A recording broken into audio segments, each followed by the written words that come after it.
Hi friends, I'm Mohan from Kishop Academy. So இந்த video பதிவில் நம்ம என்ன பார்க்க போகிறோம் அப்படின்னு வந்து பார்த்தீங்கன்னா, இப்போ குரூப் 2A அவங்க எழுதுறாங்க இல்லையா, அவங்களுக்கு வந்து ஏஜ் சம்மந்தமான சில கொஸ்டின்ஸ்லாம் இருக்குது.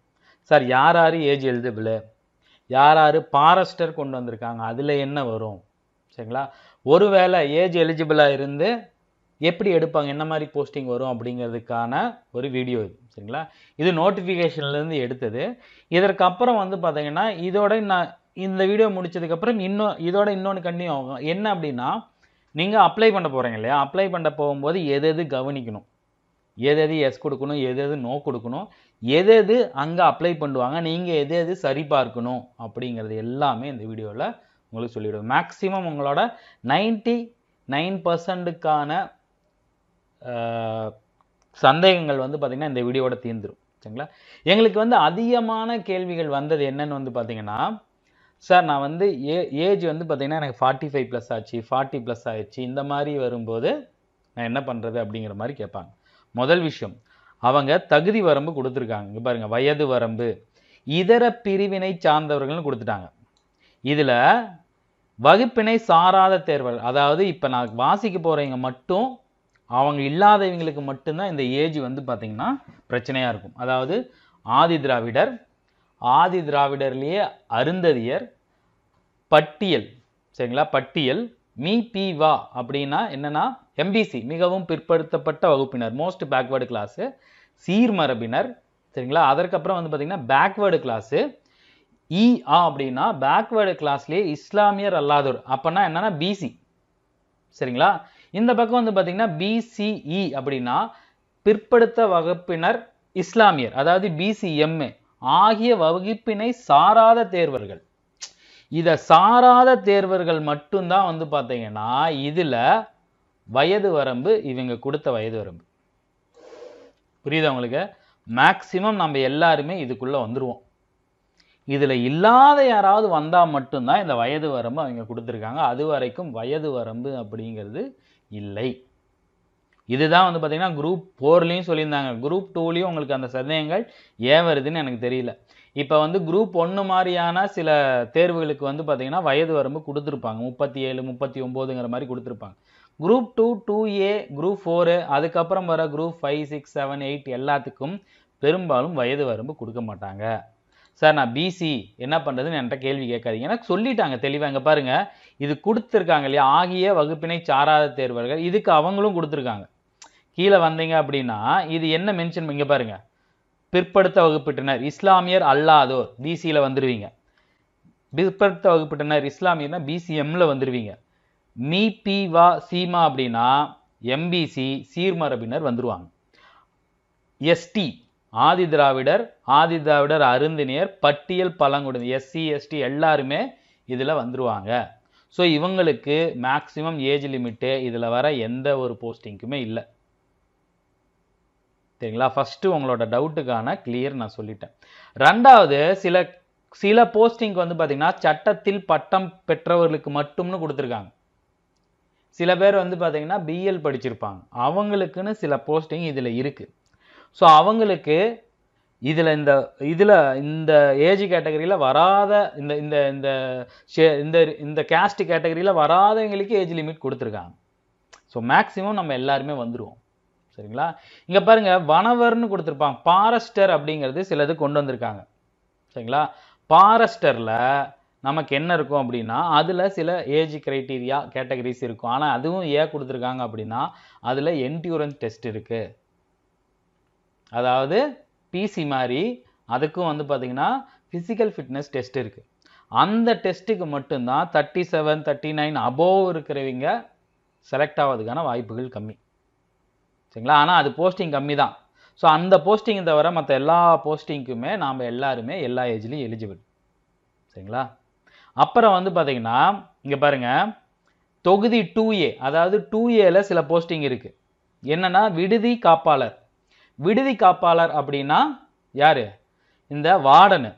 அந்த வார்டனுக்கு வந்து பார்த்திங்கன்னா முன்னாள் இராணுவத்தினர், ஆதரவற்ற விதவைகள், சில குறைபாடு உடைய மாற்றுத்திறனாளிகள் மட்டும்தான் எலிஜிபிள். அது போஸ்டிங்கும் கம்மி தான், சரிங்களா? இதுக்கு நாம் எலிஜிபிள் வரமாட்டோம். பகுதி நேர விடுதலை காப்பாளர்கள், முழு நேர விடுதி காப்பாளர்கள்.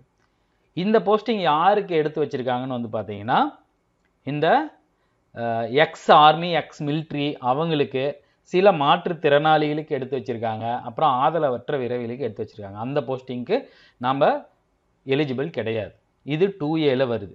சரிங்களா? இல்லை NAன்னு வருது பார்த்தீங்களா? அது என்னன்னா, ஏனெனில் நிர்ணயிக்கப்பட்ட குறைபாடுள்ள மாற்றுத்திறனாளிகள் இப்பதவிக்கு விண்ணப்பிக்க தகுதி இல்லை.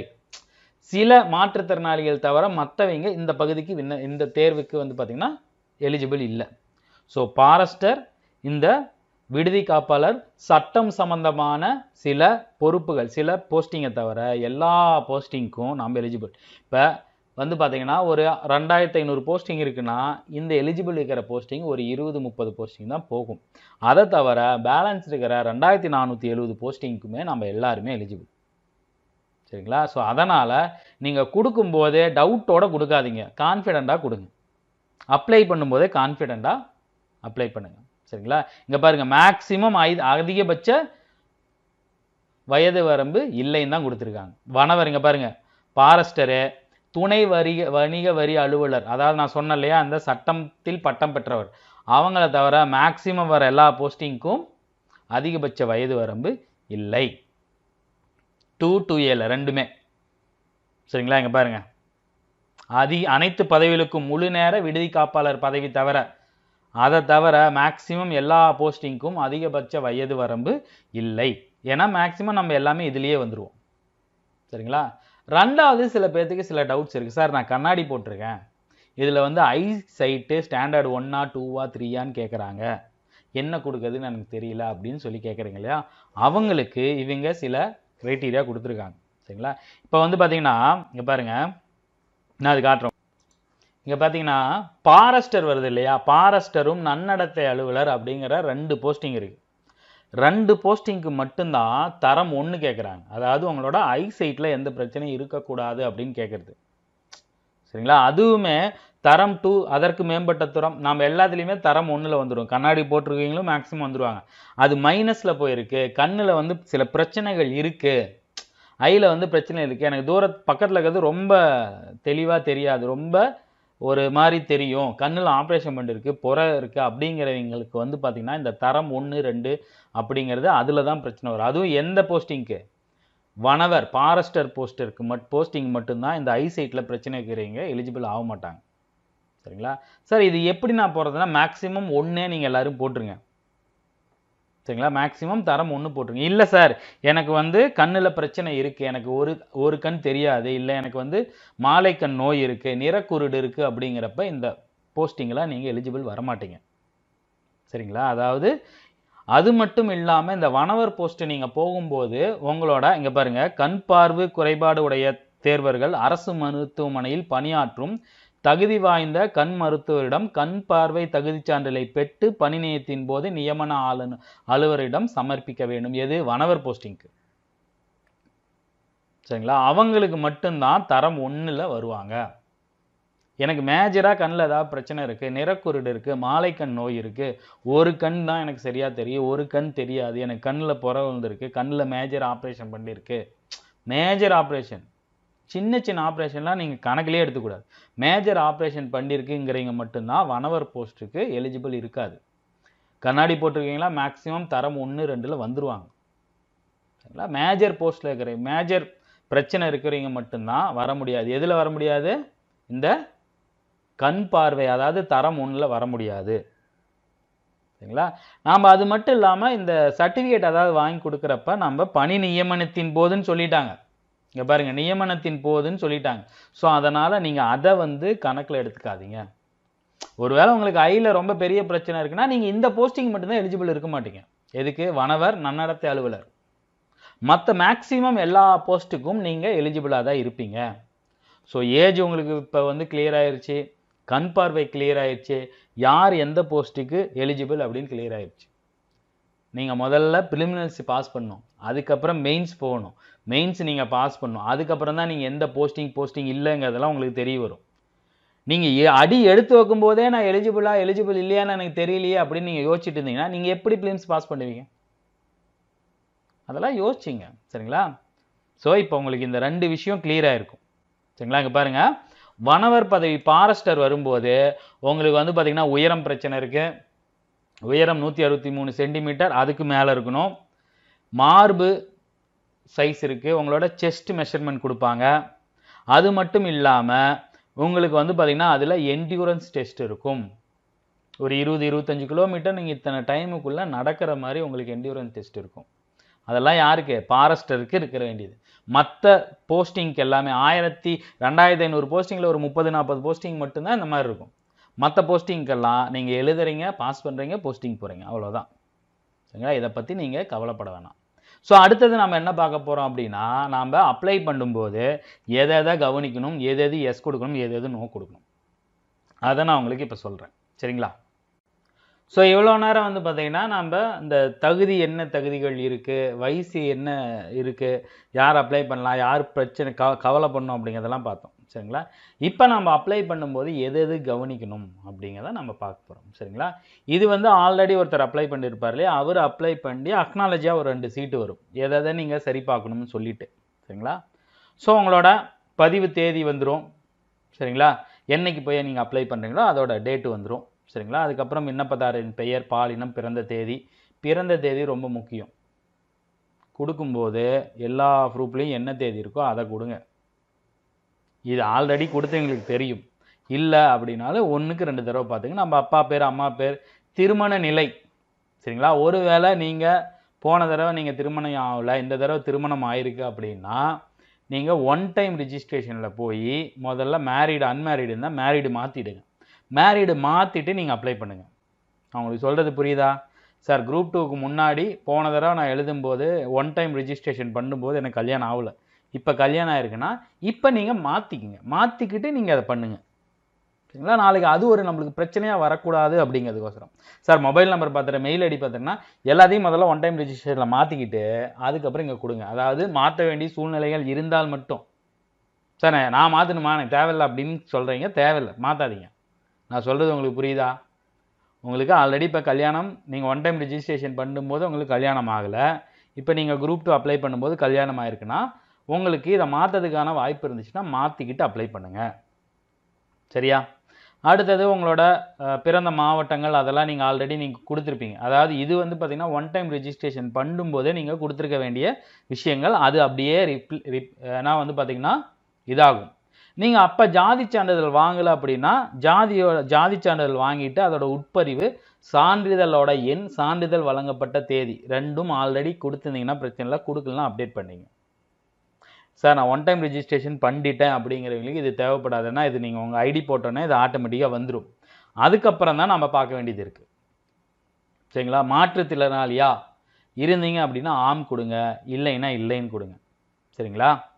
அதுக்கப்புறம் நீங்கள் அரசு பணியாளராக இருந்தீங்க அப்படின்னா எஸ் கொடுங்க.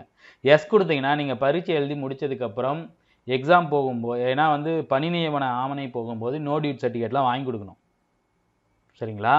ஸோ பெரும்பாலும் அது எல்லாருமே அன்எம்ப்ளாய்டு தான் கொடுப்பாங்க. ஸோ இதெல்லாம் உங்களுக்கு தெரியும். ஓகேவா? புதுசாக என்ன கொடுத்துருக்காங்கன்னா, நீங்கள் நிர்ணயிக்கப்பட்ட உடல் தகுதி பெற்றுள்ளீர்களா அப்படின்னு கேட்டாங்க. அப்படின்னா நீங்கள் மாற்றுத்திறனாளியாக இல்லை அப்படின்னா இதில் எஸ் கொடுங்க. மாற்றுத்திறனாளியாக இருக்கீங்கன்னா நீங்கள் மாற்றுத்திறனாளிக்கான சர்டிஃபிகேட் வாங்கி வச்சுக்கோங்க. நான் சொல்கிறது புரியுதா? சரிங்களா? அதுக்கப்புறம் அறிவிப்பின்படி நீங்கள் பெற்றிருக்கும் பார்வை தரத்தை தேர்வு செய்யவும் அப்படின்னு கொடுத்துருப்பாங்க. அதில் விஷன் ஸ்டாண்டர்டு 1 கொடுங்க, ஆர் பெட்டர் கொடுங்க. சார் இதில் ஸ்டாண்டர்ட் 1, 2, 3 கேட்குறாங்க அப்படிங்கிறது தான் நிறைய பேர்த்துக்கு வர டவுட்டு. உங்கள் கண்ணில் மேஜராக ஏதாவது பிரச்சனை இருக்குது அப்படின்னா நீங்கள் ஸ்டாண்டர்டு 2ஓ 3ஓ கவர்மெண்ட் ஹாஸ்பிட்டலில் ஸ்டாண்டர்டு 1 or 2 சர்டிஃபிகேட் வாங்கிட்டு அதுக்கேற்ற மாதிரி கொடுக்கலாம். சார் நான் கண்ணாடி தான் போட்டிருக்கேன், எனக்கு வேறு எந்த பெரிய பிரச்சனை இல்லைங்கிறப்ப நீங்கள் விஷன் ஸ்டாண்டர்டு 1 கொடுத்துருங்க. நான் சொல்கிறது புரியுதா? நான் மறுபடியும் உங்களுக்கு சொல்கிறேன். இது எந்த இடத்துல கேட்பாங்கன்னா, நான் ஏற்கனவே சொன்னேன் இல்லையா, ஃபாரஸ்டரில் மட்டும்தான் இந்த பார்வை தரத்தை கேட்குறாங்க. அந்த போஸ்டிங்கு மட்டும்தான். மற்ற எந்த போஸ்டிங்க்கும் பார்வை தரம் பெருசாக கேட்கல. நார்மலான ஒரு பார்வை தரம் இருந்தால் போதும். சார் எனக்கு மாலை கண் இருக்குது, எனக்கு ஒரு பக்கம் தான் கண்ணு தெரியும், எனக்கு நிறக்குருடு இருக்குது, எனக்கு ஐயில் மேஜர் ஆப்ரேஷன், சின்ன சின்ன ஆப்ரேஷன்லாம் பிரச்சனை இல்லை, மேஜராக ஒரு ஆப்ரேஷன் பண்ணியிருக்காங்க, எனக்கு பகலில் வெளிச்சத்தில் கண்ணு தெரியாது, நைட்டில் கண்ணு தெரியாது, இந்த மாதிரி பிரச்சனை இருக்கிறவங்களுக்கு தான் ஸ்டாண்டர்டு 2, 3 வரும். நார்மலாக நான் கண்ணாடி போட்டிருக்கேன் சார், படிக்கும்போது கண்ணாடி போடுவேன். இந்த கிட்ட பார்வை தூர பார்வைக்கெல்லாம் பெரும்பாலும் ஸ்டாண்டர்டு 1 கொடுத்துட்டு போயிருங்க.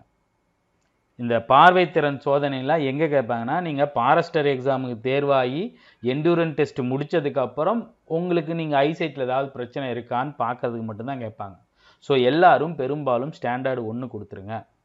நீங்கள் அபவ் 40 வயசுக்கு மேலே இருக்கீங்க, 40 இருக்குது 45 இருக்குது அப்படின்னா உங்களுக்கு கண்ணில் ஏதாவது பிரச்சனைகள் இருக்குது அப்படிங்கிறப்ப நீங்கள் கவர்மெண்ட் ஹாஸ்பிட்டல் போய், சரிங்களா, அங்கே இருக்கிற ஒரு ஆப்தமாலஜிஸ்ட்டை ஸ்டாண்டர்டு 1 ஸ்டாண்டர்டு 2 ஸ்டாண்டர்டு 3 செக் பண்ணி சர்டிஃபிகேட் வாங்கிட்டு வந்து அப்ளை பண்ணிங்க. உங்களுக்கு கண்ணில் ஏதாவது மேஜராக பிரச்சனை இருக்குது, இல்லை சார் நான் கண்ணாடி மட்டும்தான் போடுவேன்னா ஸ்டாண்டர்டு 1 மட்டும் கொடுங்க. சரிங்களா, அவங்களே கொடுத்துருக்காங்க பாருங்க. நீங்கள் நிற பகுப்பாய்வு திறன் இன்மையால் பாதிக்கப்பட்டுருக்கீங்களா? Are you suffering from colour blind lights or night blind lights? அப்படின்னா என்னது? நிறக்குருடு, இல்லைனா நைட்டில் கண்ணு தெரியாமல் போகிறது, மாலை கண் நோய். அது இல்லை, பெரும்பாலும் அது இருக்காது. ஒருவேளை அது இருக்குது அப்படின்னா நீங்கள் எஸ் கொடுக்கணும், இல்லை அப்படின்னா நோ கொடுத்துருங்க. புரியுதா? இதுதான் புதுசாக அவங்க சேர்த்திருக்காங்க. ரெண்டாவது, நிர்ணயிக்கப்பட்ட prescribed physical standard as per the நோட்டிஃபிகேஷன்னா எஸ் கொடுத்துருங்க. இல்லை சார் நான் கொஞ்சம் ஷார்ட்டாக இருப்பேன், ட்ராப் ஃபினிசம் இருக்குது, எனக்கு நான் குள்ளத்தன்மை உடையவன், எனக்கு வந்து பார்த்தீங்கன்னா ஆட்டிசம் இருக்குது, இந்த மாதிரி பிரச்சனை இருக்கும்போது மட்டும் நீங்கள் நோ கொடுக்கணும். நான் சொல்கிறது உங்களுக்கு புரியுதா? இந்த 3 தான் இவங்க புதுசாக சேர்த்துருக்காங்க. சில பேர் ஷார்ட்டாக இருப்பாங்க இல்லையா, அவங்க குள்ளத்தன்மைனா குள்ளத்தன்மைன்னு மென்ஷன் பண்ணிடுங்க. பெரும்பாலும் இல்லை சார் நான் நார்மலான ஒரு ஆள் தான், எனக்கு எந்த ஒரு பிரச்சனையும் இல்லைங்கிறப்ப எஸ் கொடுத்துருங்க. சரியா? அதுக்கப்புறம் வந்து பார்த்தீங்கன்னா உங்களோட அட்ரஸ்லாம் கேட்பாங்க. நீங்கள் அட்ரஸ்லாம் வந்து சரி பண்ணிங்க. சரிங்களா? அட்ரஸ் நிரந்தர அட்ரஸ், அந்த அட்ரஸ் ரெண்டுமே கொடுத்துருங்க. அடுத்து வந்து பார்த்தீங்கன்னா எஸ்எஸ்எல்சி +2 டிகிரி இதெல்லாம் வந்து பார்த்தீங்கன்னா சான்றிதழ் எண், சான்றிதழ் கொடுக்கப்பட்ட தேதி, இது ரெண்டையும் வந்து பார்த்தீங்கன்னா கரெக்டாக செக் பண்ணுங்கள். நீங்கள் ஸ்டேட் போர்டா சிபிஎஸ்சியா அதெல்லாம் மென்ஷன் பண்ணுங்கள். அதுக்கப்புறம் இந்த சான்றிதழ் எண்ணுன்னு ஒன்று இருக்கும். எஸ்எல்சி உங்கள் மார்க் ஷீட்டில் ஒரு எண் கொடுத்துருப்பாங்க, தேர்வு முடிவு வெளியிடப்பட்ட தேதின்னு கடைசியாக கொடுத்துருப்பாங்க. டோட்டலுக்கு கீழே வந்து பார்த்தீங்கன்னா அந்த தேதியும், மேலே வந்து பார்த்தீங்கன்னா ஸ்டார்டிங்கில் அந்த சான்றிதழோட எண்ணும் கொடுத்துருப்பாங்க. அந்த 2 எண்ணும் சரியாக அவர் பிரிண்ட் பண்ணுறாரான்னு பார்த்துங்க. சரியா? அதுக்கப்புறம் வந்து பார்த்தீங்கன்னா அதுக்கப்புறம் வந்து பார்த்தீங்கன்னா +2ஓட தேர்வு முடிவு வெளியிடப்பட்ட தேதி டேட்டோட கொடுத்துருப்பாங்க உங்கள் மார்க் ஷீட்டில், அதை மென்ஷன் பண்ணுங்கள். சரிங்களா? அதற்கப்புறம் அதில் வர சான்றிதழ் எண்ணையும் கொடுங்க.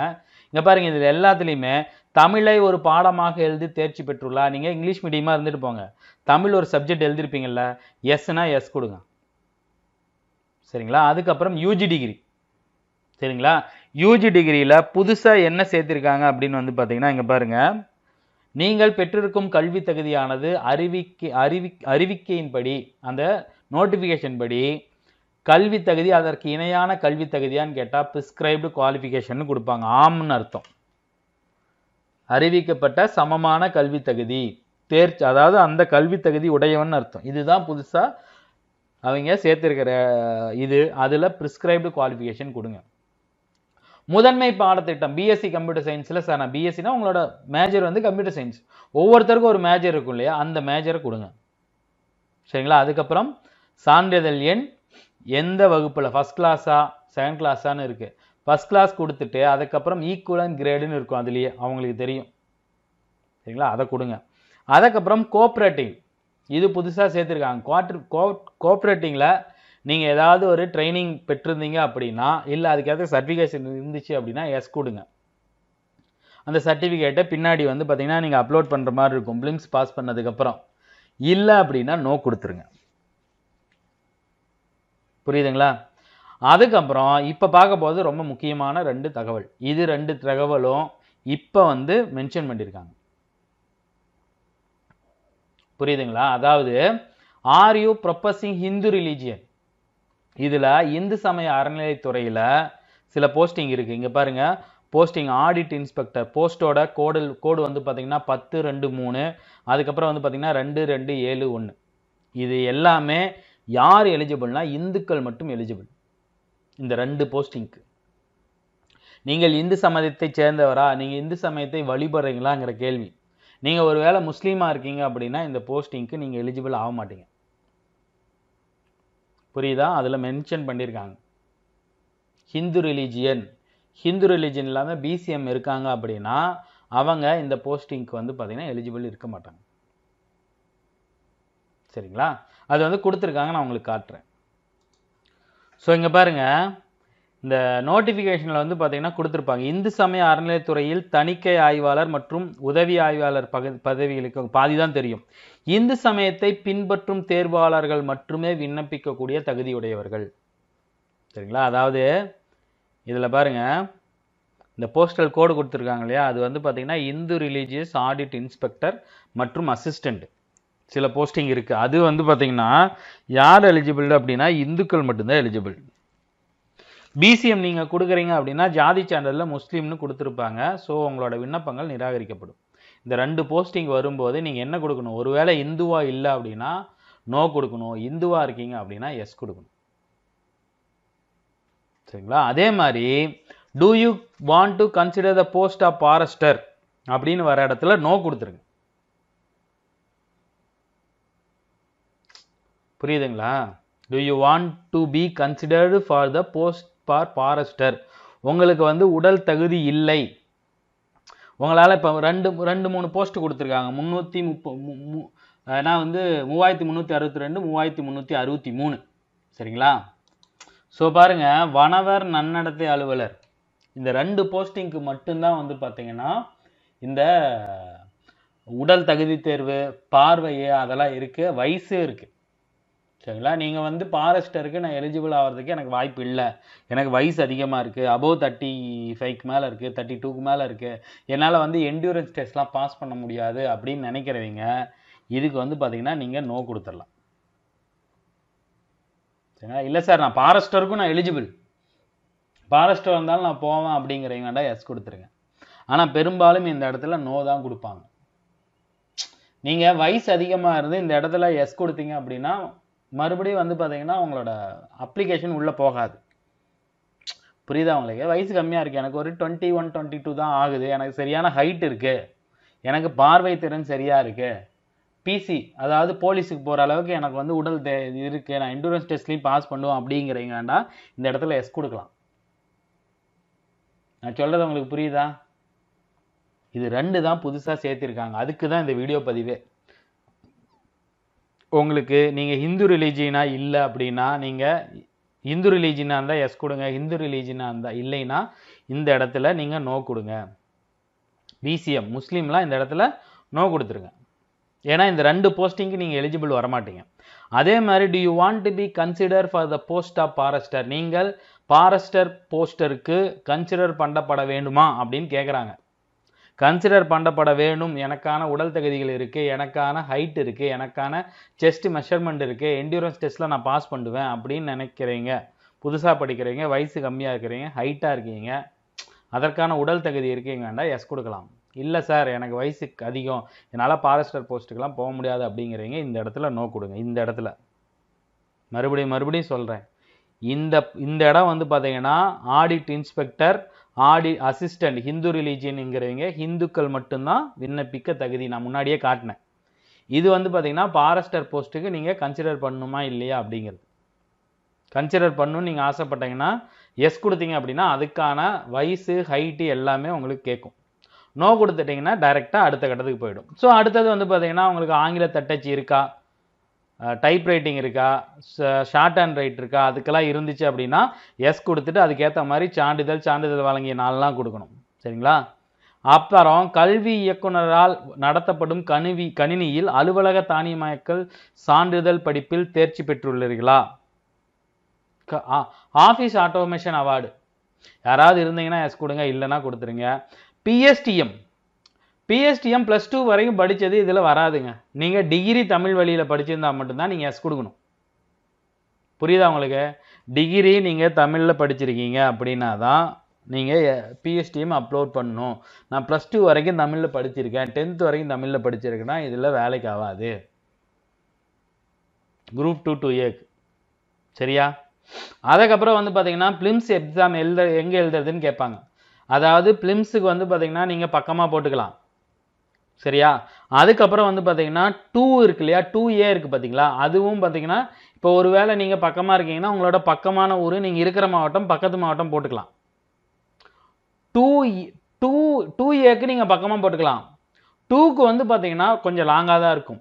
திருச்சி, மதுரை, கோயம்புத்தூர், சென்னை இந்த மாதிரி ஒரு 4-5 சென்டர் தான் வரும். அதில் உங்களுக்கு எது ஆப்டான சென்டரோ அது மட்டும் போட்டுங்க. சரிங்களா?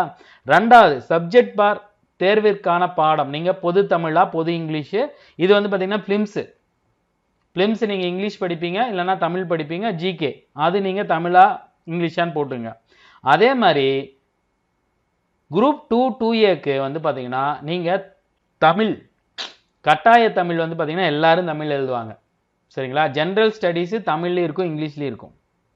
அதுக்கப்புறம் பேப்பர் 2Aல கடைசியாக ஒரு 60 கொஸ்டின் வருது பார்த்தீங்களா, அது நீங்கள் தமிழா இங்கிலீஷான்னு செலக்ட் பண்ணிங்க. புரியுதா உங்களுக்கு? 2Aக்கு பிலிம்ஸ் வந்து பார்த்தீங்கன்னா இந்த தடவை கொள்குறி வகை, அதில் 60 கேள்வி. சரிங்களா? 60 கேள்வி என்ன சொல்லியிருக்காங்க, பொது தமிழாக இருக்கும், பொது தமிழ் இலக்கணமாக இருக்கும், இல்லை பொது தமிழ் இல்லை நான் இங்கிலீஷ் மீடியம் அப்படின்னா ஜென்ரல் இங்கிலீஷ் இலக்கணமாக இருக்கும். அது என்னங்கிறத பார்த்து செக் பண்ணிங்க. இதெல்லாம் தாங்க நீங்கள் பார்க்க வேண்டியது. சரிங்களா? அப்புறம் இன்னொன்று நான் முக்கியமாக எல்லாத்துக்கும் சொல்ல வேண்டியது ஒன்று. சரிங்களா? தயவு செய்து எல்லாரும் போய் ப்ரௌசிங் சென்டரில் அப்ளை பண்ணுங்க. நான் அது சம்மந்தமாக சிலது சொல்ல வேண்டியது இருக்குது. நான் அது வந்து வீடியோவாக உங்களுக்கு வந்து பார்த்திங்கன்னா சொல்கிறேன். சரிங்களா? இந்த தகவல் உங்களுக்கு பயனுள்ளதாக இருக்கும்னு நினைக்கிறேன். இதில் வேறு ஏதாவது டவுட் இருந்துச்சுன்னா இந்த வீடியோ கீழே நீங்கள் கமெண்ட் பண்ணுங்கள்.